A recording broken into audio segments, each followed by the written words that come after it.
Hi, it's Steve. Today we'd like to show you how to change the drum roller shaft on your dryer. If your drum rollers have worn badly, they may have damaged the shaft as well and need to be replaced. But it's a really easy job. Let me show you how we do it. Now before we begin this repair, the first thing we'll need to do is to disconnect power to the dryer. So locate the electrical panel, turn off the appropriate breaker or remove the appropriate fuses, or pull the dryer far enough forward that you can unplug it. We'll also need access to the back of this particular style of dryer to remove two screws that secure the top panel on. We'll start by removing these two screws that secure that top panel. We'll slide that top just back a little bit to disengage it from the back side of the control panel, and we'll just set that aside. Turn the dryer around. We'll go to the front next. We're going to remove two screws that secure that access panel to the front of the cabinet, located on each corner. And again, they're typically a 1/4 inch hex head screw.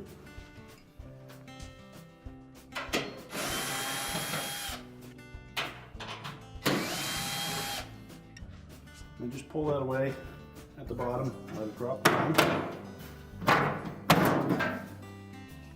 And we can set that aside. Now in this particular style of dryer, to remove the console or control panel, we need to release two plastic tabs that are located on either end of that control panel, and they protrude through an opening in the metal frame. Removing that console, we need to make sure that we release both of these locking tabs, and they actually fit right into that unpainted metal piece. So it's easier to just gently depress those with a screwdriver while pulling over from the front at the bottom.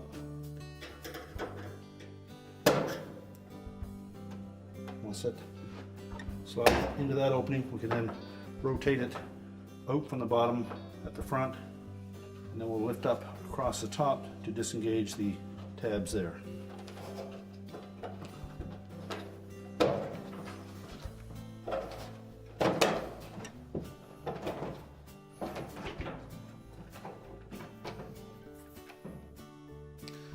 Three tabs across the top.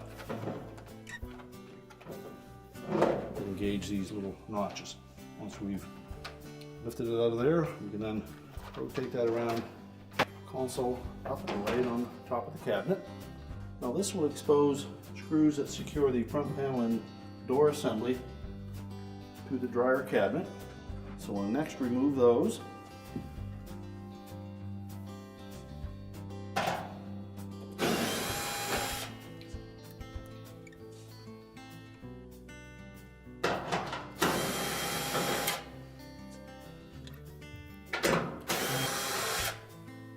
We'll also need to disconnect the door switch harness at the bottom here.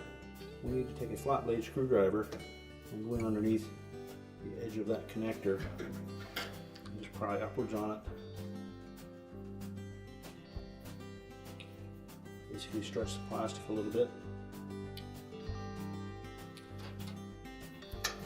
Do both sides. Just roll it over.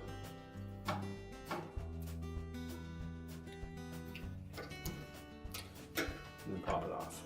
We also need to remove that harness extension from this cable tie.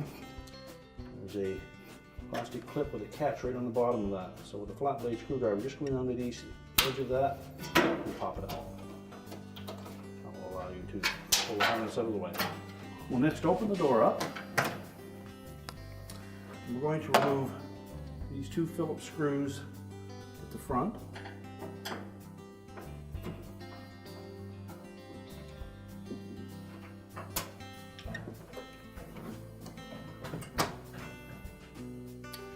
Now we can lift up on that front panel, lift it away from the cabinet, and we'll set that aside. Now our next step will be to disconnect this harness connector to the sensors. You can either pull the connector apart or simply pry off the two connectors on the ends of the sensors.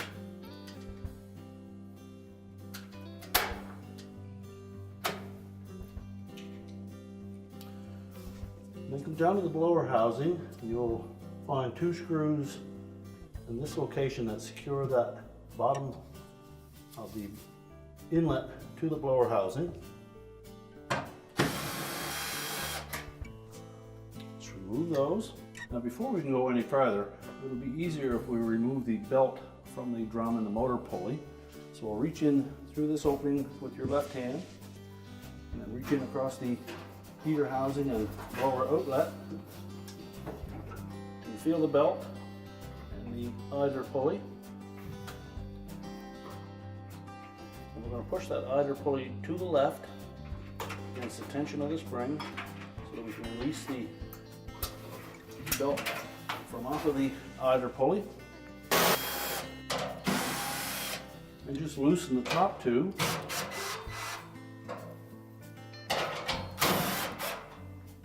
There are keyhole slots on those top 2 corners that will allow us to lift up on that panel and lift it out over top of the heads of the screws. You need to lift up slightly on the drum.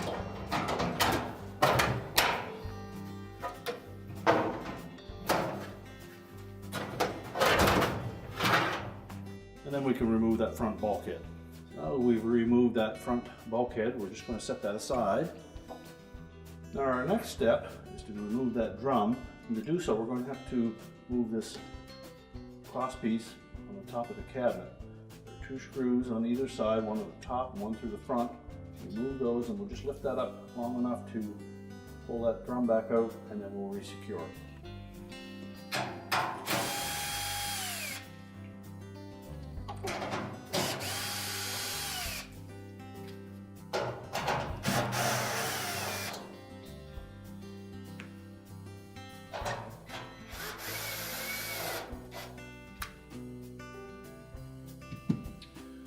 We suggest that you push that control panel off to the left-hand side a bit. Lift up on the bracket, pull that drum forward. And then you need to slide the belt completely off of that drum, out over the back.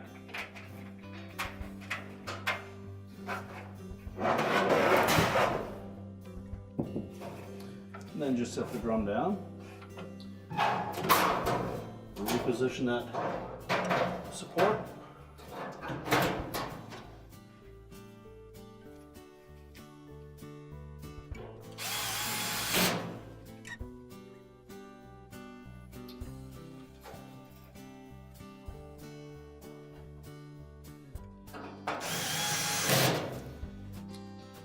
And just secure it in place with the 2 screws. Now with the drum out of the way, we now have access to those rear drum rollers, which are attached to a rear bulkhead. Now, they are possible to change from the front. If you have difficulty, we'll show you the method to remove the back panel to gain access to the nut that secures the shaft to this bulkhead. So to begin the repair, we'll start by removing the little tri-ring. Just take a small flat blade, just carefully pry that enough to take it off. Try not to damage it. Save that to reuse on the new shaft. Pull the drum roller off. If the shaft is in really bad shape, obviously it will need to be replaced, and you should replace the roller as well.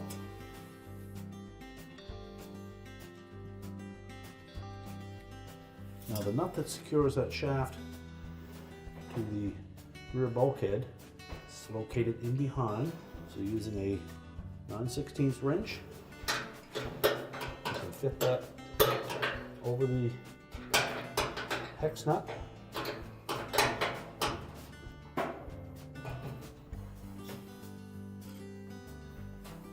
And holding the wrench securely in place, I'm going to take a pair of locking pliers and we'll grasp the front of that shaft, lock the pliers on securely.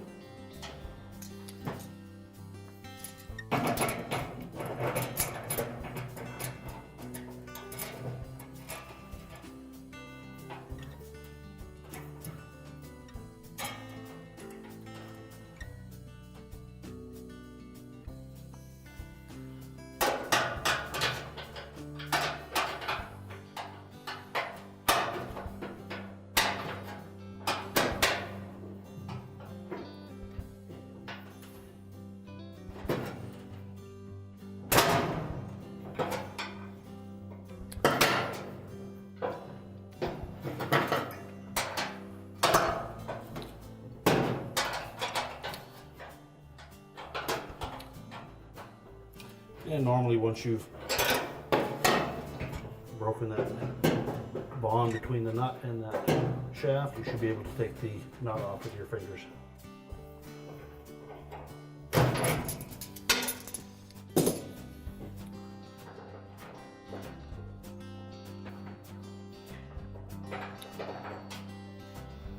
And simply pull the nut away, retain that. Also want to retain that flat washer. The next, we're simply going to pry off that rear tri-ring, and if it's damaged at all, you'll need to replace it. And just use enough leverage to lift it one side out at a time.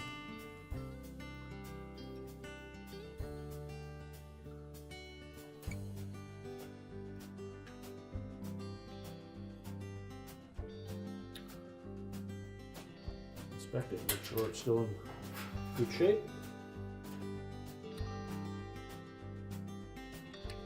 And next, we're simply going to reinstall that on the new shaft.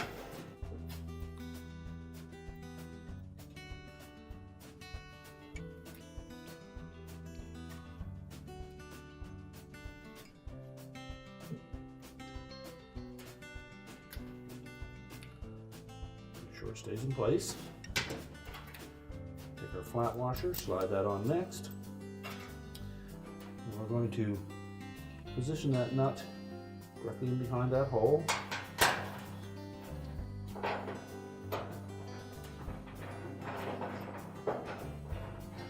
Thread the shaft into the nut until it comes up snug. Now we'll need to use the 9/16 wrench and our locking pliers to tighten it.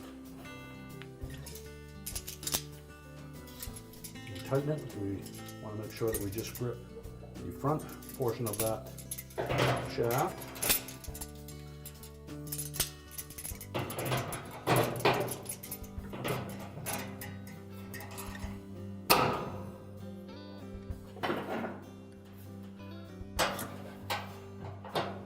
Slide the wrench onto the nut from behind.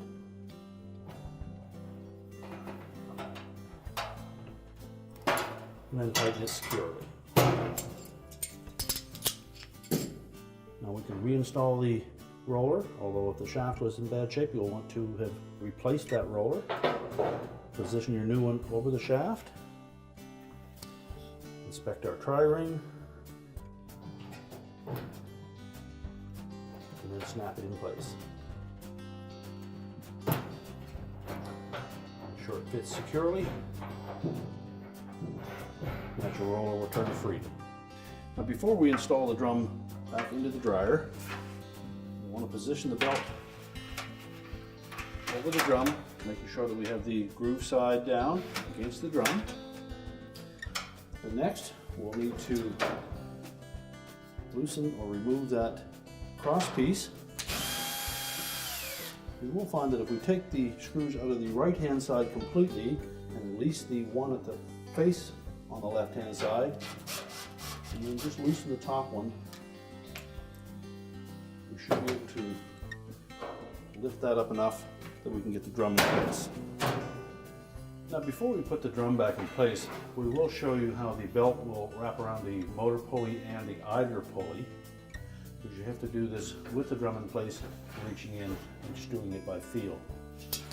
Essentially the belt will wrap around the motor pulley. It's going to go under the idler pulley. And we'll be putting tension on that idler pulley spring, and then the belt will wrap completely around the drum. So when putting it on, the belt will be just laying like this. You'll have to wrap it around the motor pulley, and then roll around the idler.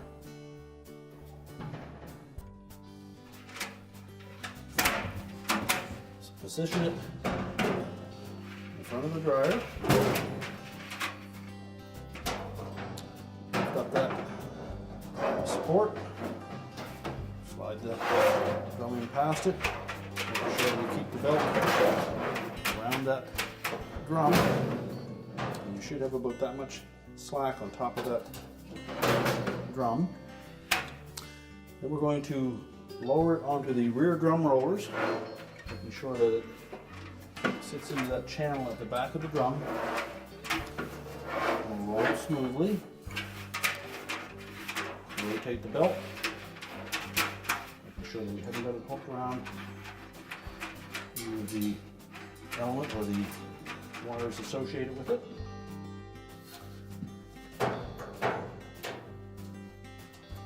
Then we can reattach the screw at the top of that support.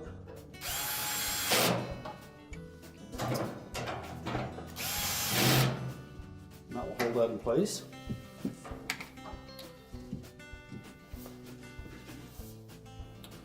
Now that we have the drum sitting properly on the rear drum rollers, the belt is draped around it. We'll make sure that we have the groove side of the belt facing the drum. And we don't have to wrap around the heater housing or anything. We're simply going to rotate that idler pulley, lay the belt across the top of it, roll it in underneath, and we'll just grab that loop. And we'll carefully lift that idler towards the left, pushing against the spring tension, and hook it around the motor pulley. Before we release it, just make sure everything is in place. Then we can rotate that drum just to make sure the belt stays on the pulleys.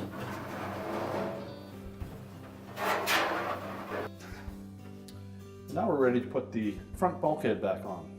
Now when reinstalling that front bulkhead, we'll need to tuck the top of it in behind that cross piece. Lift it up enough that we can fit this portion in over the bottom of the cabinet. We'll need to lift up on the drum to do that. Now once we have it roughly in position, now we need to set that drum on the front drum rollers. So lift up on the drum, and rotate that bulkhead up against it. We can then lift it up enough to hook those top keyhole slots onto the two retaining screws. The bottom one should line up. And we'll install those next.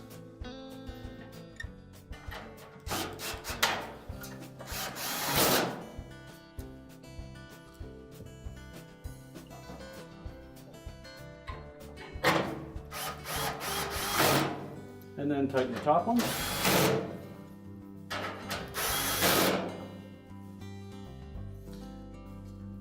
We can then put the two remaining screws in for that cross piece.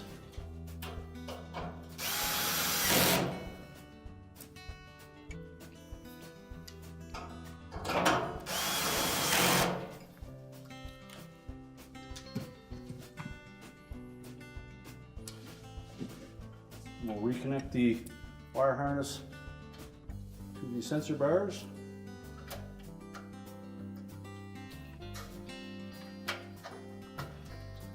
Make sure they're pressed on firmly.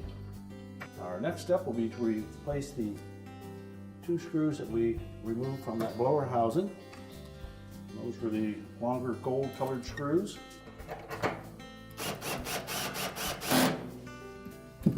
Now once we have those secure, we're now ready to put our front panel door assembly back on. And when installing the front panel, you may require some assistance to hold it in position. You need to line up the top corners with screw holes.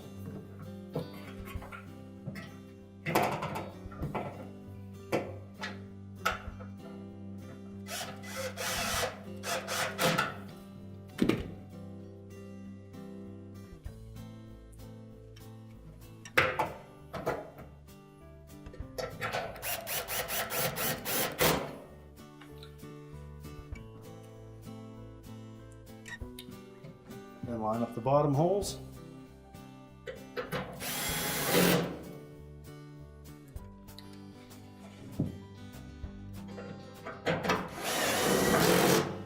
And then tighten all 4 screws securely.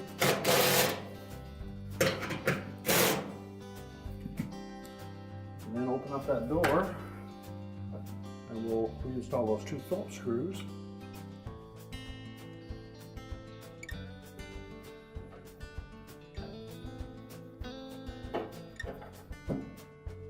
Tighten those securely and then close the door up. Well, next we'll need to reconnect the harness for the door switch. Now we're reconnecting that door switch harness. We need to make sure that it's pressed firmly together and that the locking tabs engage. And we also need to make sure that we hook that harness into that cable tie. So slide it in underneath the top cover and simply squeeze down on that connector, and it will come out over and latch on the lower half of it. And now we can put the lower access panel on. Now when reinstalling those 2 screws at the bottom of that access panel, you may find that you need to tilt the dryer back slightly, so you may need some assistance. We tuck the top of the panel in first. Make sure we hold it securely to the bottom of the front panel to help line up the screw hole. And tighten those securely. Now we can rotate the control panel back into position. Hook that top over first.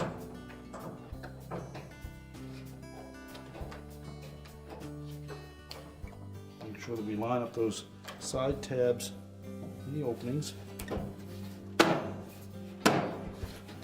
Just press the top as far back as it will go. Again, making sure that those side tabs are lined up, and then just press them into place. You may need to give it a little bit of a bump.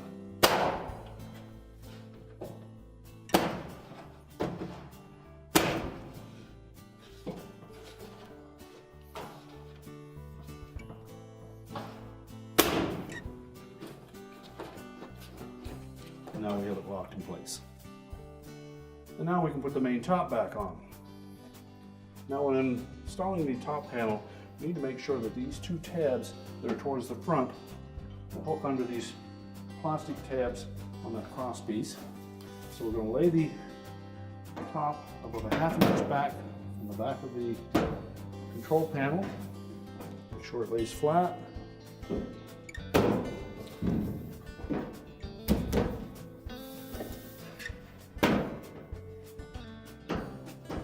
And then just push it forward. Once we have it lined up centered, make sure it engages those tabs. And it should fit right flush to the back of the console. And then we'll reinstall the 2 retaining screws at the back.